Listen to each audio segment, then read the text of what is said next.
মাগুরায় ধর্ষণের শিকার শিশুটির মৃত্যুর দিনে ৩ জেলায় আরও ৪ শিশুর উপর যৌন নিপীড়নের অভিযোগ উঠেছে। সবার বয়সী কাছাকাছি ৫ থেকে ৯ বছরের মধ্যে। দুটি ঘটনায় অভিযুক্তকে আটক করেছে পুলিশ। অন্যদেরও আইনের আওতায় এনে বিচার নিশ্চিতের দাবি স্বজন ও এলাকাবাসীর। বৃহস্পতিবার সন্ধ্যায় লালমনিরহাটের হাতীবান্ধা উপজেলায় ধর্ষণের শিকার হয় ৭ বছরের শিশু। পরে অসুস্থ শিশুটিকে সদর হাসপাতালে ভর্তি করে পরিবার। টাওয়ারের টেস্ট করার জন্য বহিরাগত লোক আসছে লেবার। ইফতারির আগ দিয়ে আমার একটা ওই নাতনি ওনাকে ভুট্টা খেতে নিয়ে দর্শন করছে।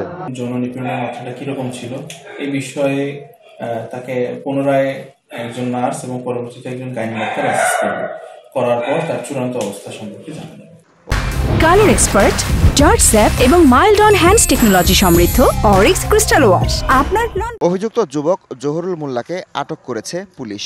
যৌন নির্যাতনের একটা ঘটনা ঘটেছে। পরবর্তীতে আমি সেখানে ঘটনাস্থলে যাই এবং সেখান থেকে একজন ধর্ষকের কে আমরা গ্রেপ্তার করি। তার নাম জহিরুল হক মোল্লা, বাড়ি আপনার বরিশাল। নারায়ণগঞ্জের রূপগঞ্জে ধর্ষণের শিকার ৭ বছরের শিশু। বৃহস্পতিবার রাতেই তাকে ঢাকা মেডিকেল কলেজ হাসপাতালে ভর্তি করা হয়। পরিবারের অভিযোগ, ঘটনা ধামাচাপা দিতে ভয় দেখাচ্ছেন কয়েকজন প্রভাবশালী। একটা মাসুম বাচ্চা তার যে এরকম একটা করছে, আমি তার কঠোর বিচার চাই। অভিযুক্ত ইব্রাহিম সহ জড়িতদের শাস্তির দাবিতে বিক্ষোভ করেন এলাকাবাসী। এছাড়া সোনারগাঁওয়ে ৫ বছরের শিশুকে ধর্ষণ চেষ্টার অভিযোগে এক যুবককে গণপিটুনি দিয়ে পুলিশে দিয়েছে জনতা। ভিকটিমকে উদ্ধার করেছি এটি জানার পরে এবং সেটি টেস্টের জন্য এবং চিকিৎসার জন্য আমরা ঢাকা মেডিকেলে তাকে প্রেরণ করেছি। আইনের তো একটা প্রসিডিউর আছে, সেই প্রসিডিউর মেনটেন করে সর্বোচ্চ শাস্তি আমরা নিশ্চিত করব। ফৌজদারি অপরাধের কিছু বিষয় কখনোই মীমাংসাযোগ্য নয়, তার মধ্যে এই ধর্ষণ বা ধর্ষণ চেষ্টার ঘটনা অন্যতম। যারা এই মীমাংসার চেষ্টা করেছে আমি মনে করি তারাও এই ঘটনায় সমানভাবে অপরাধী এবং তাদেরকেও আমরা অবশ্যই আইনের আওতায় আনবো। সিরাজগঞ্জের রায়গঞ্জে ২য় শ্রেণীর এক শিশুকে ধর্ষণের অভিযোগ কিশোরের বিরুদ্ধে।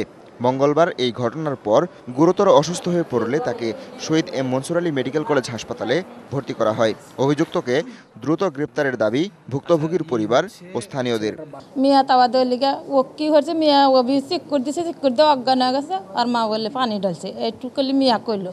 তো ভর্তি হওয়ার সময় যেরকম ছিল তার থেকে তার অবস্থা এখন অনেকটা ইমপ্রুভড, বাট মেন্টালি সেই কিছুটা হচ্ছে ট্রমাটাইজড। অভিযুক্ত কিশোর ভুক্তভোগী শিশুটির শিক্ষিকার স্কুল পড়ুয়া ছেলে।